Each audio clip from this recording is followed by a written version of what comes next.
Donc bonjour à tous, bienvenue donc pour cette semaine à nouveau d'explorer ensemble les différentes énergies planétaires, donc du 29 janvier jusqu'au 4 février. Donc contrairement aux semaines précédentes, on est quand même sur, il y a moins d'aspects. Il y a des aspects beaucoup avec Mercure et Mars, hein. Donc c'est ce qu'on va regarder ensemble. Donc ce sera peut-être aussi une vidéo un petit peu plus courte que d'habitude, mais qui est tout simplement due, on va dire, à l'actualité astrologique. Donc samedi, on a eu cette conjonction Mercure-Mars en Capricorne, hein, donc vraiment la force de l'action, la force des revendications. Vous avez Mercure qui est la planète, le messager qui va porter un message de Mars. Donc Mars en Capricorne, il a de la force, il est persistant, il a un besoin aussi d'accomplir certaines choses, hein. Donc dans l'ombre, ça peut provoquer beaucoup de friction en lien avec la parole. Et puis il y a une forme aussi dans l'énergie du Capricorne, vous êtes quand même dans quelque chose d'assez tenace et aussi d'assez persistant. Donc qu'est-ce qui va être intéressant cette semaine, c'est que bah, chacun à leur tour, Mercure et Mars vont dialoguer avec Uranus et avec le nœud nord, hein. Euh, donc vous avez, alors c'est déjà dimanche, mais aujourd'hui on est encore dimanche, enfin en tout cas Guatemala, vous avez Mercure qui est en trigone d'Uranus. Et puis ensuite, ce sera mardi, ce sera au tour de Mars en trigone d'Uranus. Donc Uranus, c'est le grand irrévérencieux du zodiaque qu'on a souvent associé à ces mouvements de révolution, de révolte, d'insoumission aussi. Il y a une forme de côté aussi très visionnaire, de ne pas vouloir dans Uranus se plier à des institutions. Donc là, c'est quelque chose qui est intéressant puisque vous avez Mercure et Mars en Capricorne dans un signe qui vient respecter la règle de Saturne. Donc ça, je vous en ai parlé la semaine dernière, et qui là ont par trigone, puisque on est dans des énergies de terre, ce sorte de vent favorable, entre guillemets, pour oser, j'allais dire, revendiquer quelque chose de différent, oser rompre avec quelque chose. Donc au niveau individuel, quand Mercure est en trigone à Uranus, ça peut être de commencer la semaine, ou en tout cas de la finir, avec des sortes de prise de conscience, hein. De prise de conscience de là où on avait pu, comme Mercure est en Capricorne, être prisonnier tout simplement d'une structure sociétale de pensée, là où tout simplement on s'était enfermé dans un cadre, et Uranus a envie vraiment, il y a ce côté assez explosif d'Uranus, il veut faire exploser les choses, et puis ça peut être aussi ces eureka. Alors comme c'est dans des signes de terre, ça peut passer aussi par une sensation, par un ressenti, hein. Ça peut descendre aussi dans la matière, ou ça peut être vraiment un problème très concret qu'Uranus nous aide vraiment à voir différemment, hein. Euh, donc ça, je trouve que il y a cet élan, hein. Et Mars, qui sera pour lui donc en trigone d'Uranus, c'est mardi. Là, pour le coup, c'est l'action qui est différente, c'est l'action, c'est oser rompre, c'est oser trancher l'épée, c'est oser s'affirmer peut-être différemment. Ce que je trouve intéressant, c'est que ces deux planètes vont être en carré au nœud nord. Donc le nœud nord actuellement est en bélier. Donc il y a quand même une sorte de tension entre l'énergie Capricorne qui répond, comme je vous le disais, à la règle de Saturne, aux normes de Saturne, aux institutions aussi régies par Saturne, et ce bélier qui valorise l'individu. Le bélier, c'est cette envie, c'est cet élan régi par Mars d'affirmer quelque chose qui nous est propre. Actuellement, pour tous, collectivement, le nœud nord semble nous montrer la voie de là où on doit, en tout cas là où on est invité à mettre un petit peu de présence du je suis, là où on s'affranchit justement de la balance, de faire plaisir, de maintenir des relations pour les conventions ou pour respecter l'ordre établi. Donc on a vraiment cette énergie de Mars très très fort qui euh, va nous demander de nous affirmer quelque part ou dans un endroit de notre vie, hein.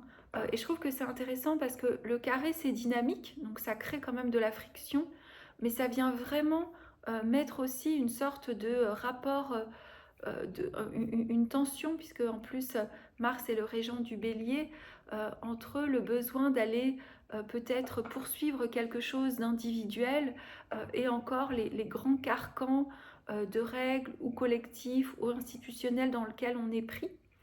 Donc je trouve qu'il y a cette idée avec Mercure, Mars, Trigone, Uranus, d'avoir le courage d'affirmer une autonomie de la façon dont on pense, dont on voit le monde, dont on a envie de vivre nos vies, dont on a envie de prendre des risques, dont on a envie d'exister.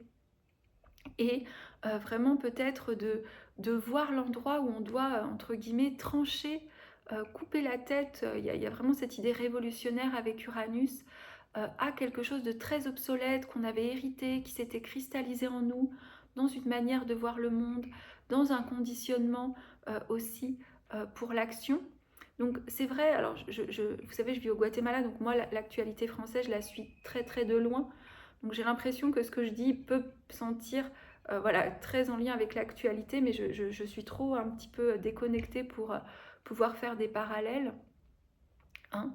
Mais je trouve que ça nous invite cette semaine tous à vraiment réfléchir à Mercure, comment on transmet les messages, comment on communique, comment on ose dire les choses peut-être avec ce sérieux, cette autorité, parfois aussi cette réserve. Et là, pour le coup, quand vous avez Uranus, Uranus, il rompt un peu les réserves de Mercure en Capricorne et il nous fait prendre des risques pour aller vers Uranus en Taureau. On a aussi Vénus en Capricorne.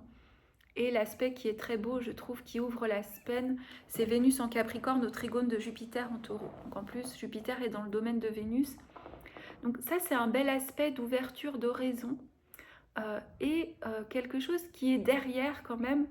Il y a cette idée aussi des jugements de valeur, de comment on voit le monde. Enfin, je trouve que c'est une semaine quand même qui nous interroge en profondeur sur peut-être peut-être aussi parce que Pluton est rentré en Verseau la semaine dernière, mais sur là où vraiment on s'est limité à la fois dans notre vision de nous-mêmes, notre vision du monde, notre vision des choses, où Vénus aussi en trigone de Jupiter peut nous montrer qu'on on a émis des jugements de valeur sur nous-mêmes, sur notre propre valeur ou sur des valeurs du monde. Et du coup, il y a peut-être quelque chose, il y a peut-être ce temps, parce qu'on sent tous un peu cette énergie quand même de Pluton en Verseau qui, même s'il n'est pas actif encore à des points clés de notre thème pour beaucoup d'entre nous, vient nous montrer qu'on est, vous voyez, les oiseaux sont d'accord, dans cette sorte d'entre-deux de quelque chose. Et là, je trouve que c'est une semaine post-pleine lune aussi qui peut mettre en valeur peut-être tous les endroits où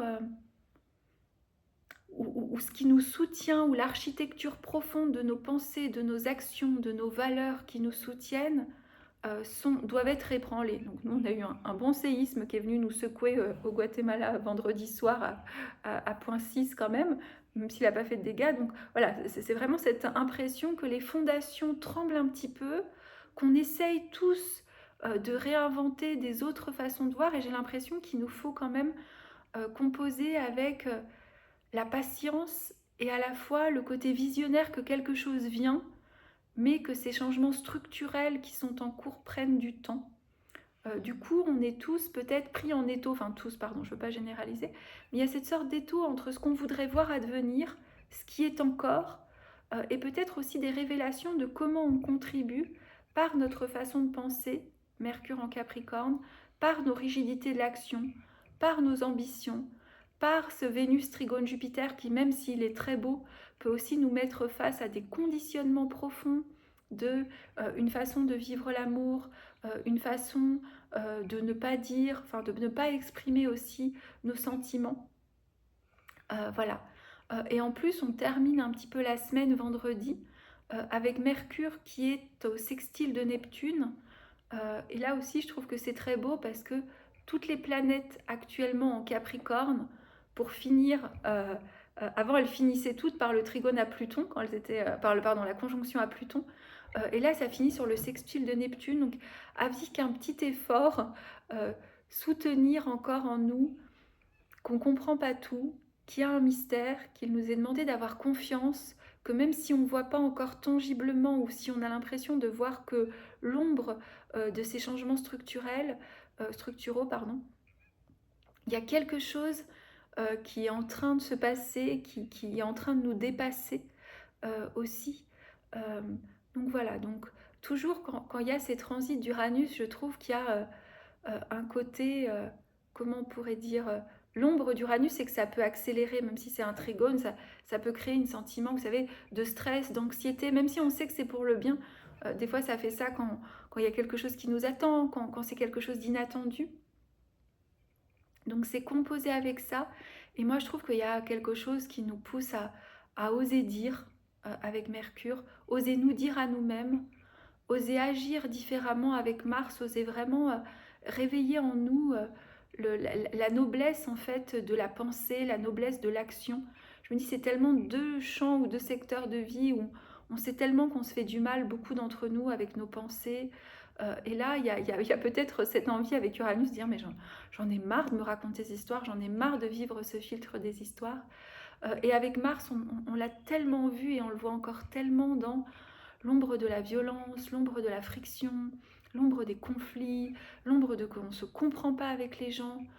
Et Uranus, il a envie de libérer tout ça en fait. Alors il peut le faire d'une manière très insurrectionnelle et très trop radicale, ça c'est toujours l'ombre d'Uranus, c'est d'avoir tellement envie de changer que tout devient trop radical, mais ça peut être fait aussi depuis cette fonction uranienne du détachement qui voit couler un petit peu les choses, euh, qui participe là où c'est suffisant, qui sait aussi se retirer et surtout qui a vraiment ce génie de trouver des solutions créatives, d'autres voies, l'autre voie d'action, l'autre voie de dire, de communiquer.